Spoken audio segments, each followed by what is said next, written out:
I'm Vinnie Politan. The subject of my investigation is the disappearance of a 30-year-old woman from Hawaii named Hannah Kobayashi. The deeper you dig into this mystery, the more questions you'll find.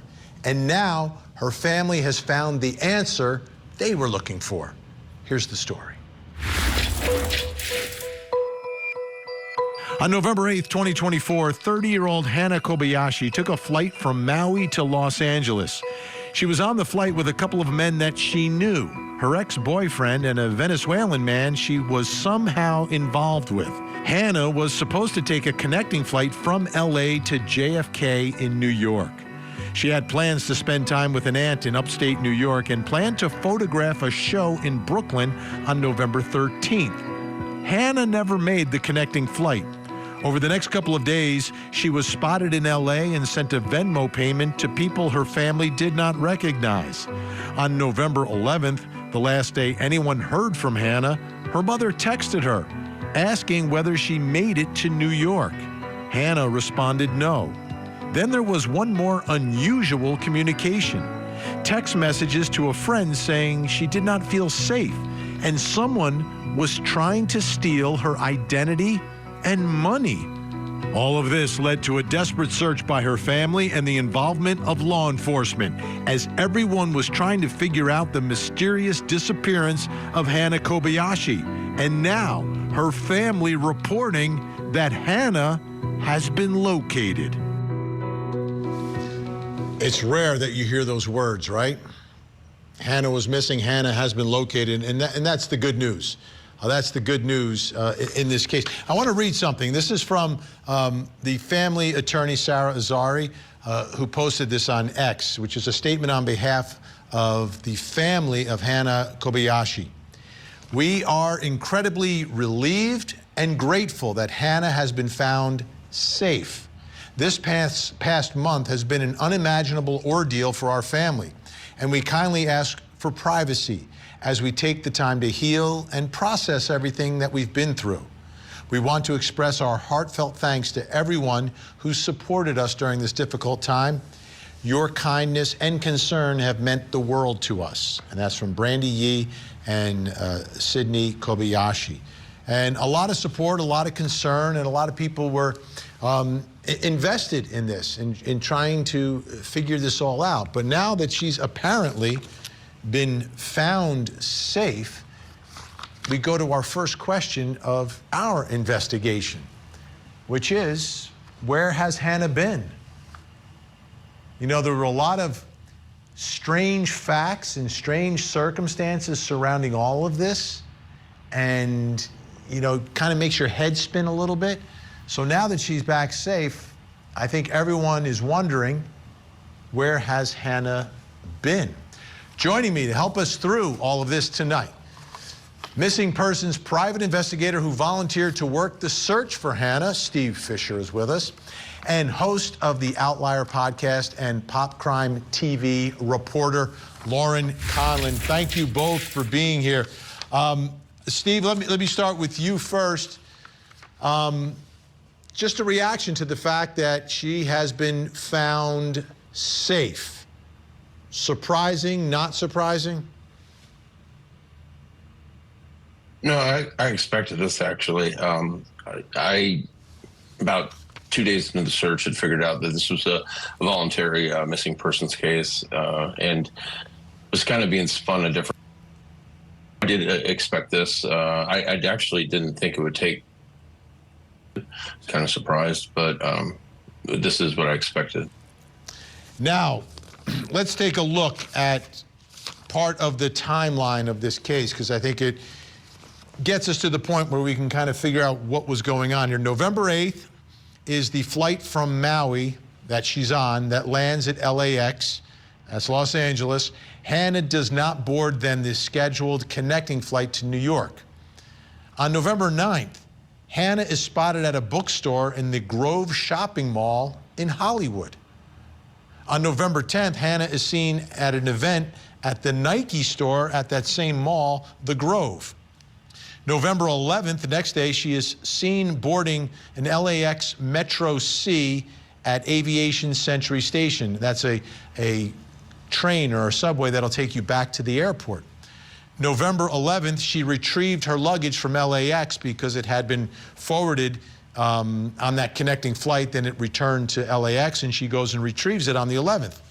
On November 12th, 6:10 a.m., she buys a bus ticket at Union Station. And then either on November 12th or the 13th, she's seen crossing the border into Mexico on foot with her luggage and alone.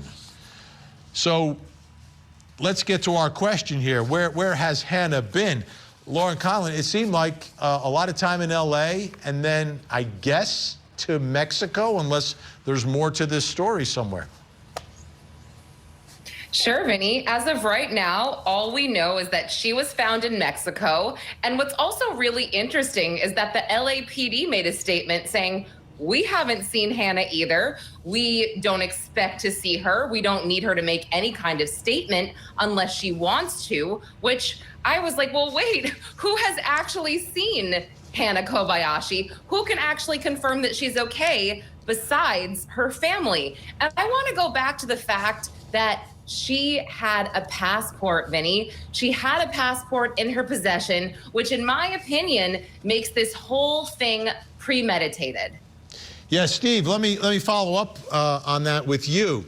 From your perspective, looking at this case, and you said voluntarily, do you think there was a plan? Do you think plans changed? I mean, all these strange circumstances. What's your take on it? You know, I think originally there was some sort of plan to go to New York, but it revolved around a marriage for, and then something apparently went wrong. And I had learned that she was estranged from her father and some other members of her family, and that it just appeared.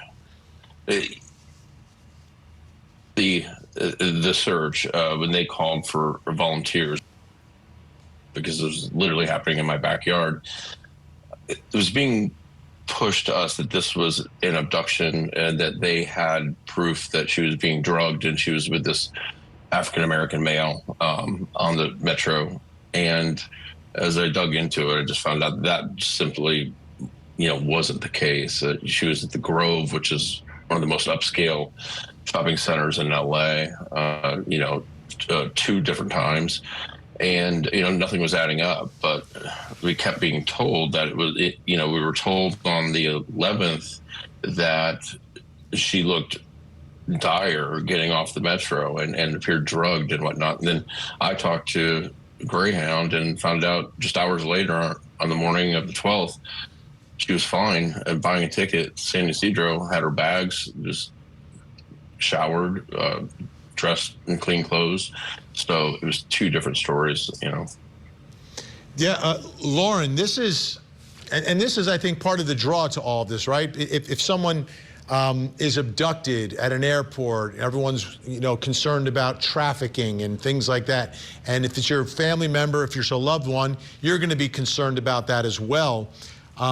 But the part of this that doesn't make sense, but Steve sort of alluded to it, is what exactly is the nature of her relationship with her family, that she would kind of leave them out there dangling and unknown. And we know her father came to Los Angeles to look for her and apparently took his life. So you're putting these pieces together. You're wondering what's going through her mind as all this is happening, as she's eluding communication with her own family.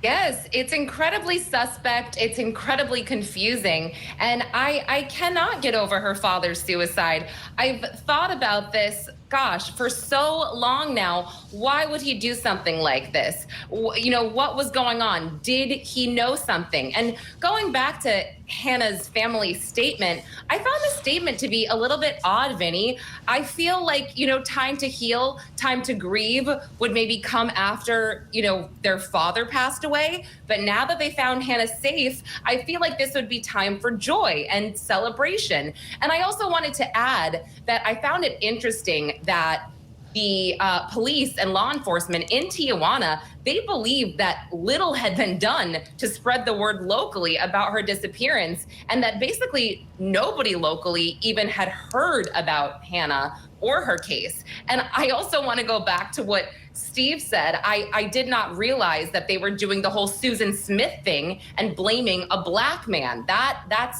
kind of new to me here.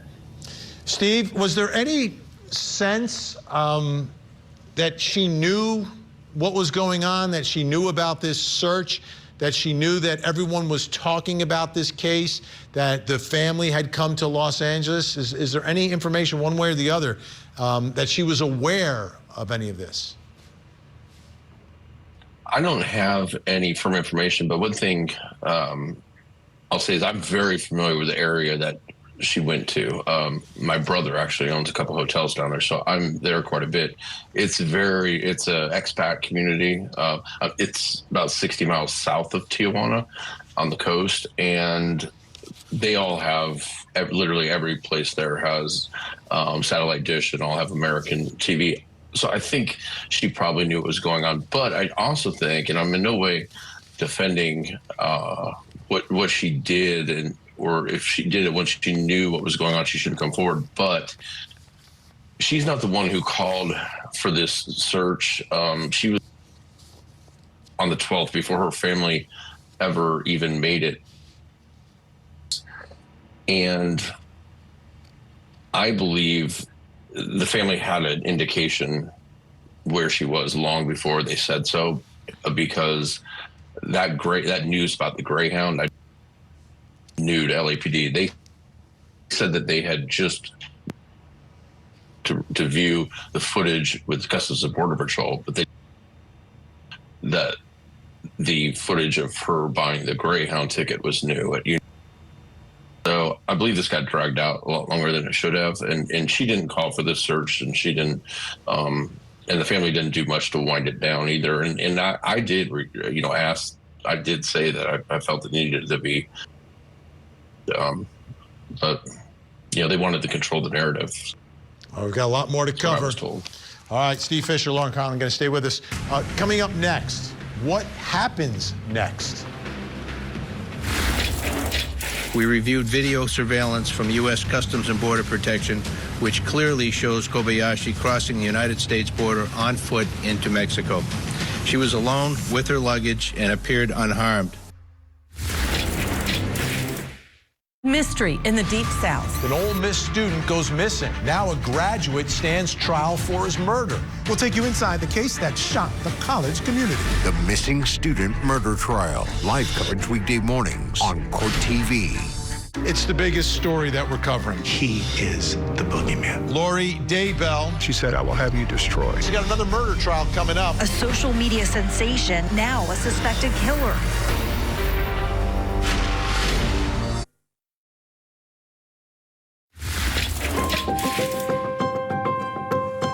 LAPD Missing Persons Unit has conducted extensive witness interviews, reviewed video surveillance, and collaborated with local and federal law enforcement agencies on this case. To date, the investigation has not uncovered any evidence that Kobayashi is being trafficked or is the victim of foul play. I'll tell you what, LAPD invested some resources here and did a really good job of uncovering the truth of what happened here. Since now that the family's been in contact, apparently, and she was found safe, LAPD released a statement. I want to put that up on the screen for you. We are happy to learn that Hannah has been found safe. See, we happy to learn. They didn't find her, but I guess the family's in contact. Now that we have this new information, this has become a private matter, and we will wrap up our investigation. And again, LAPD stepping up in a big way in this case. So now that she's been found safe, the police investigation is wrapped up, and it's a private matter. It's time to take a look at our next question of our investigation. What happens next? You know, another way you could say that is, so now what, right? Like, what happens next? Hannah and her family, like, how do you come back from this? What's the process, or what are they going to do. Still with us on phone, private investigator who's worked the case, Steve Fisher, and joining us now, clinical and forensic neuropsychologist and author of the book, The New Rules of Attachment, Dr. Judy Ho. All right, Dr. Judy Ho, let me ask you, when that first communication had to be a big moment for the family and for Hannah, what are the things that they're going to need to work out? Dr. Judy Ho, your microphone is not working at the moment. Let's see, we'll give it a moment. All right, as we get that, we will go to Steve Fisher, who is on the phone. Steve, let me put this up on the screen first. AP reporting this. Hannah's father, Ryan Kobayashi, was among those who flew in from Hawaii to help in the search. He was found dead early Sunday in a parking lot near LA International Airport, according to the county medical examiner. Police said officers responded to reports of a body at about 4 a.m. and discovered someone dead. Kobayashi's family confirmed Ryan's death in a Sunday statement, saying they, quote, endured a devastating tragedy and that he died by suicide. Steve, I don't know if you had an opportunity to meet Ryan before this tragedy. Did you? And what are your thoughts about the death of Hannah's father? I did actually have a chance to meet him at the what they call a rally. I spoke to him briefly. I did overhear him talking to someone else next to me, mention that he was hoping to use this opportunity after, assuming Hannah was found, to get back in her life. I don't know exactly why they were estranged. I'll say I'm very confused by his suicide. There was no, although it definitely was being pitched to us that she was in this dire situation and somebody was manipulating her, there was absolutely no reason to believe she was deceased or couldn't be found. So it really, in fact, I had announced on Twitter that I was stepping back from the case just because I felt like it was voluntary. But after his suicide is when I actually got back involved, because that's completely confusing to me. It's just not, I only do missing persons cases. I deal with a lot of families, a lot of parents that are going through these tragic situations, but this was not a response I've seen before when, there's no reason to believe that she wasn't alive. Dr. Judy Ho, we have you back. Let's talk about what this family does. It's not just Hannah now has been found safe. Her father took his own life. Apparently they were estranged at the time. So what happens next here for Hannah and her family? Well, there's so many unanswered questions for the family. And I think this has been almost a month where they have not had any information about her whereabouts. During that time, this tragedy happens where her father takes his own life.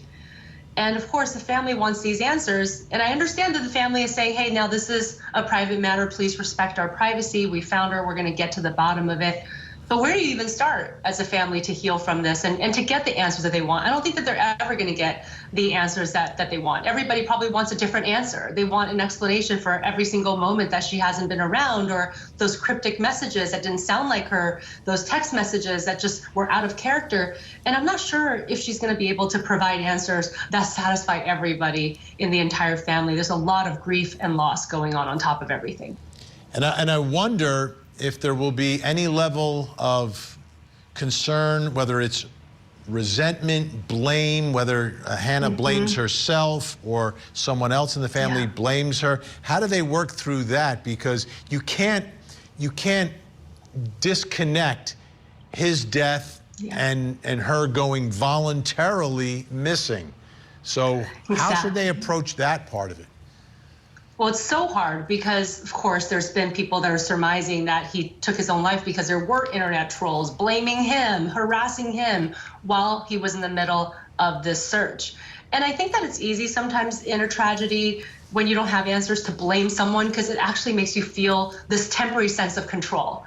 But that sense of control is not really something that's going to actually bring peace to the family in the long run. It just feels good in the temporary to try to get to say something, to get angry at somebody, because that's one of the stages of grief that happens first before acceptance.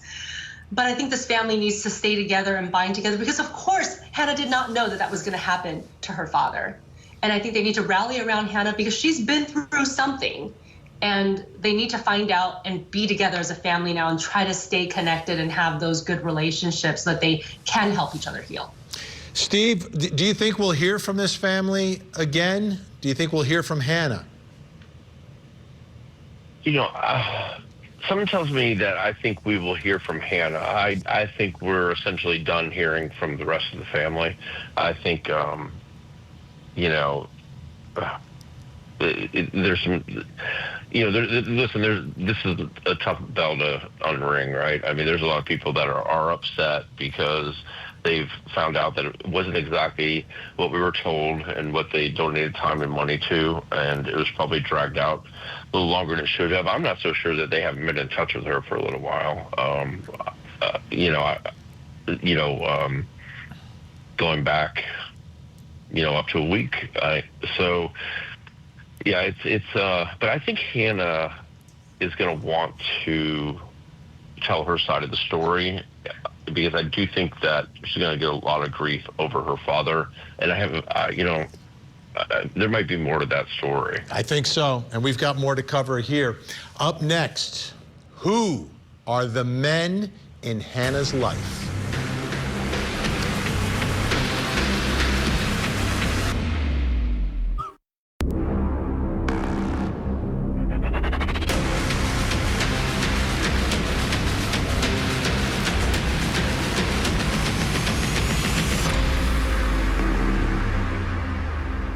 I'm Vinnie Politan. We continue our investigation of the disappearance of Hannah Kobayashi, a case involving some incredibly strange circumstances. What exactly happened here is still wrapped in a bit of a mystery, but the most important question has been answered. Here's her story. Hannah Kobayashi is a 30-year-old woman from Hawaii. On November 8th, she boarded a flight with plans to go to New York to visit family and for a photo shoot. The first leg of her trip took Hannah to L.A. On that flight was her ex-boyfriend and another man she was somehow involved with. Then she was supposed to board a connecting flight to New York. Hannah never got on that flight. Instead, she seemingly vanished. There were some cryptic communications with family and friends and evidence that she was in L.A. with a man. Next was a desperate search by her family, including her dad, who was searching for her in L.A. for a couple of weeks until he took his own life.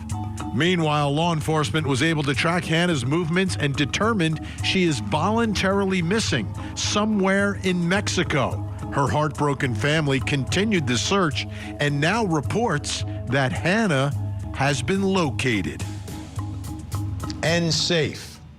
That's another important part of this. She was found, and she was found safe. Now, let's dig into her going missing and some of these strange circumstances I referenced. I want to put this up. This is from the New York Post. Kobayashi was traveling to New York with her ex, a man named Amun Munez Miranda, and the Argentine national she had secretly married, Alan Cacache.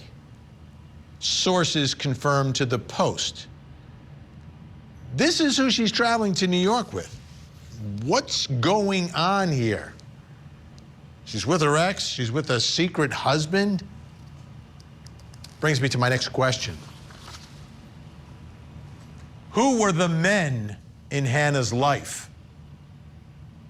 And who were the men in her life at the time she goes missing? That's the part of the story that I think had everyone's head spinning around and around on this one. Joining me, missing persons private investigator who volunteered to work the search for Hannah, Steve Fisher, and the host of the Outlier podcast and Pop Crime TV reporter, Lauren Conlin. Okay, I want to put this, before we begin our discussion of the men in Hannah's life, I want to put this up from the Los Angeles Magazine. Gives us a few more details, I think. Sources tell Los Angeles that Kobayashi was apparently scammed out of the proceeds of the purported immigration scheme, possibly concocted by her former partner, that would be her ex, who left Maui with Kobayashi on November 8th and landed at LAX with plans to catch a connecting flight to New York City. Also on the plane, sources say, was Kobayashi's secret new husband, Alan Kakache, an Argentinian man whose own girlfriend, Mariana, was reportedly on the flight with Kobayashi's ex. I hope you can follow the bouncing ball there. Steve Fisher, what do we know about this alleged immigration scam? Because that may be at the heart of everything that happened here. Yeah, I believe it is. You know, within the first couple days, I had gotten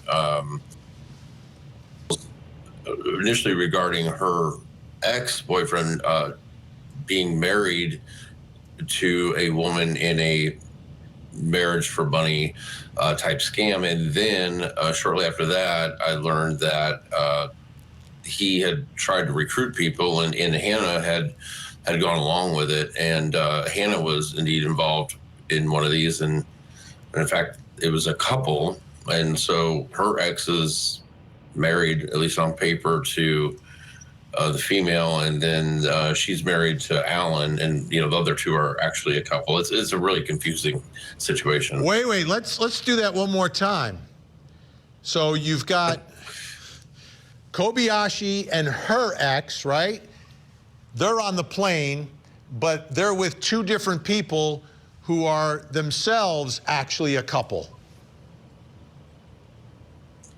Yes, they essentially swapped, and it appears that Hannah's ex came up or you know, facilitated this initial marriage, and then found out there was some sort of market for this. And Hawaii is one of the states that does not make marriage certificates public records, so it's easier to hide these things, I guess. Public, you know, getting in front of immigration is a different thing, but yeah, so they essentially, you know, swapped, and I think, you know, both they're not real couples, you know, except for, well, if you unwind them, they're real couples, but they're married. If that makes no sense. Yeah, it makes sense, but makes no sense at the same time, right? All right, let's put up some more from Los Angeles Magazine.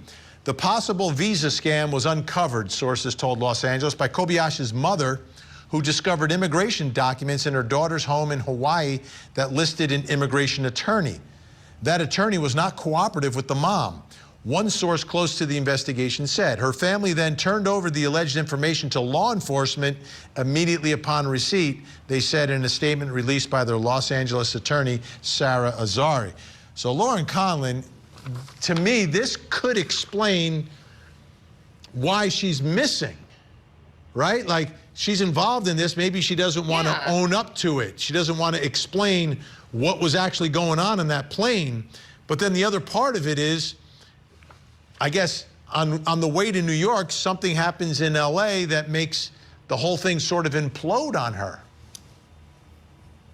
I mean, we can all wonder that, Vinny, but I want to give the family some grace here because we don't know everything. But I have to think that they did know about this much earlier, and that's why they got a lawyer. And if I'm correct in my speculation, it's really concerning that they kept the GoFundMe up, that people were donating money to find Hannah, not to fight any kind of legal issue that she was going to have or they were going to have. This money was specifically towards the search for Hannah. So I want to give them grace. We don't have all the information. I guess it's still kind of alleged if no one has seen this certificate. But I agree with you. Something clearly happened, and she was like, no, I can't do this anymore. And then going back to her text messages, where she said something along the lines of, they've taken all my money. They've taken everything I have. I mean, she could be referring to her husband and his girlfriend. Gosh, that's so weird to say. So weird to say. But yeah, that's my thought so far.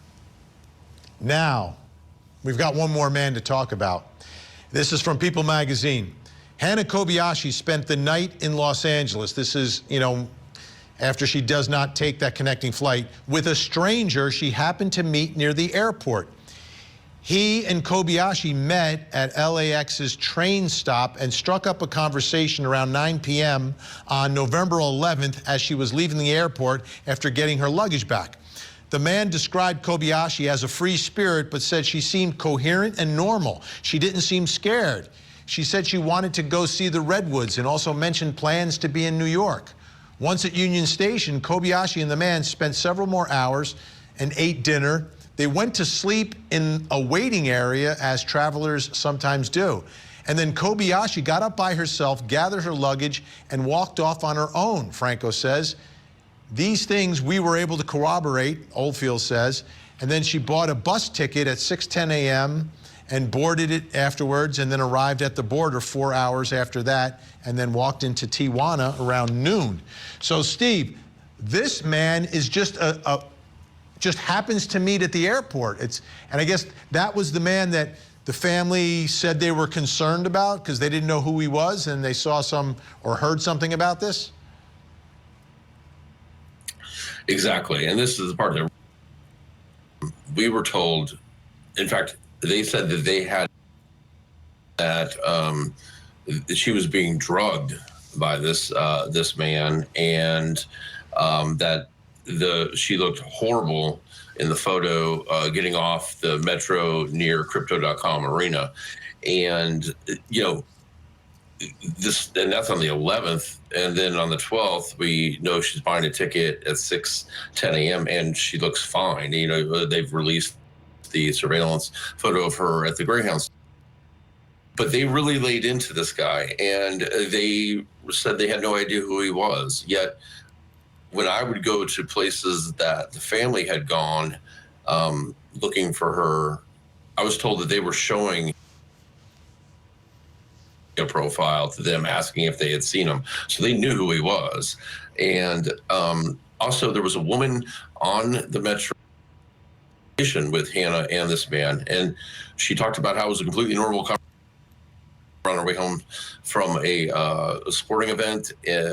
She was with her kids, and they talked about items in the news. He offered up his seat to them. This was, not the profile of a trafficker, and so yeah, seems more like it was just a nice guy that's why I don't think we're here from the family. Yeah, that was being friendly and helped her and probably kept her safe as she's sleeping at the train station. All right, Lauren Conlon, thank you so much for all your help. Appreciate it. Steve's going to stay with us. Still to come. Why did she leave? The investigators noted that before departing Maui, Kobayashi expressed the desire to step away from modern connectivity. Coming soon to Court TV. It's the biggest story that we're covering. He is the boogeyman. Lori Daybell. She said, I will have you destroyed. She's got another murder trial coming up. A social media sensation, now a suspected killer. We will not stop fighting. We have no quit. Sean Diddy Combs arrested on a federal indictment. The high-stakes trials you don't want to miss. Coming soon, only on Court TV. The investigators noted that before departing Maui, Kobayashi expressed the desire to step away from modern connectivity. Our priority is ensuring Ms. Kobayashi's safety and well-being, and we urge Ms. Kobayashi to contact her family, law enforcement, or personnel at the U.S. Embassy to let us know that she is safe. So from the LAPD there, it seems like their interpretation of all of this is that Hannah Kobayashi just wanted to get away. I don't want to be part of modern society. I don't want to be connected. I need some time, whether it's to find myself, chill out, decompress, whatever. But as I've been saying, there's a lot of other circumstances surrounding that. And I'm not sure if that's the entire answer or the correct answer, which brings us to our next question, which is, why did she leave?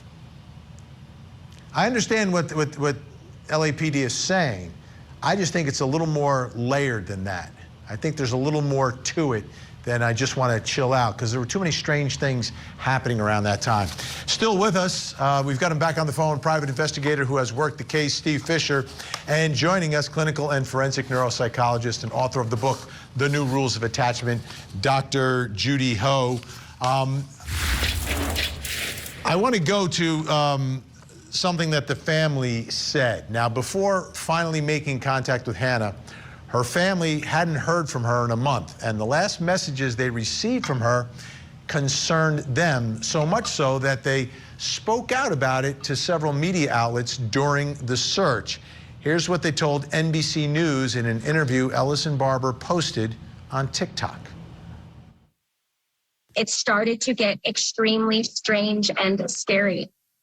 We started getting text message, basically the verbiage was unlike her, using words like hun, babe, things that she normally in her own text weren't saying. She said that someone was stealing her identity, that she felt scared, weird things like the Matrix. One exchange obtained by our Honolulu affiliate KHNL said, quote, I got tricked pretty much into giving away all my funds for someone I thought I loved.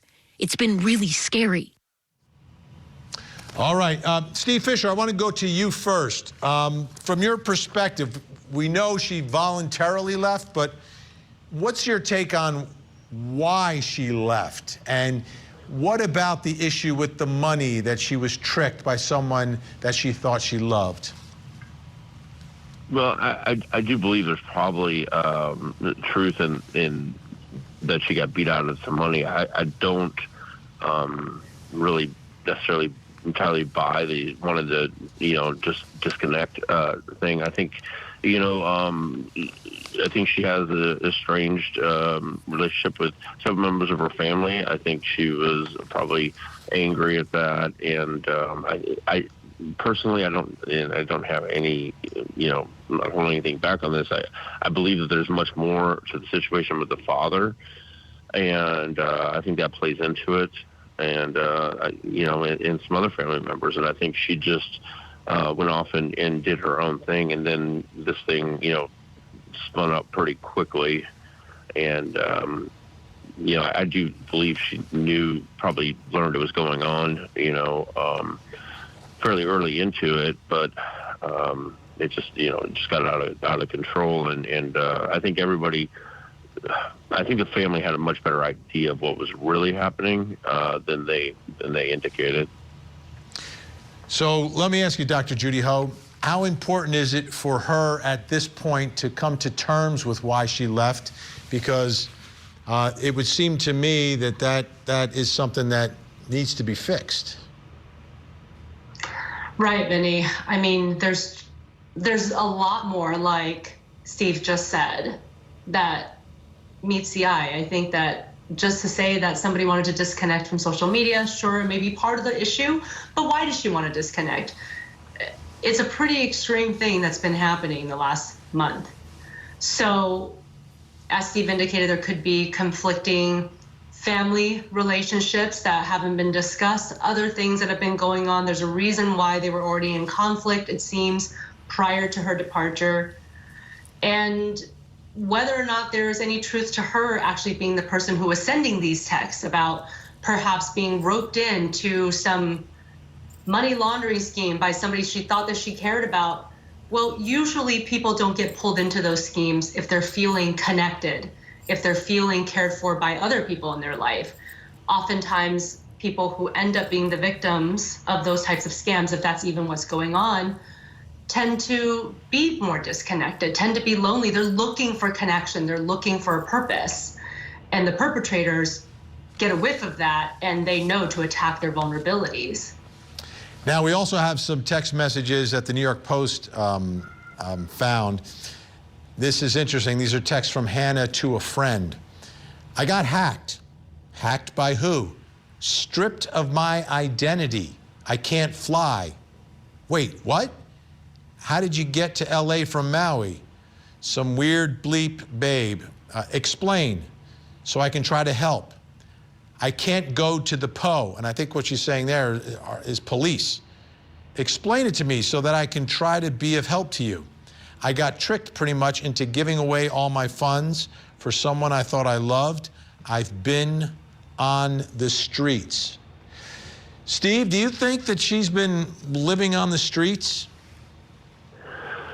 No, I don't believe that at all. You know, listen, she was at the Grove, which is probably one of the most upscale shopping centers on the West Coast, and she has been down the area she's been at least I know she was at for a while. And Rosarito is a nice expat community. I don't believe she's been on the streets. I think that she just is doing her thing. I think she was angry with some family members and probably her ex-boyfriend, and she just got out of town. Dr. Judy Ho, do you think this is someone, because this is somewhat risky behavior, right? Kind of heading off on your own. You meet someone, a stranger at the airport, you befriend them, probably a really nice guy, but sure, it's a stranger, and then you kind of spend some time with him. Do you think there's a risk for her in the future to maybe disappear again at some point? It's certainly possible. And Vinny, I know that we haven't necessarily speculated about her deeper psychological functioning. We obviously don't have enough information.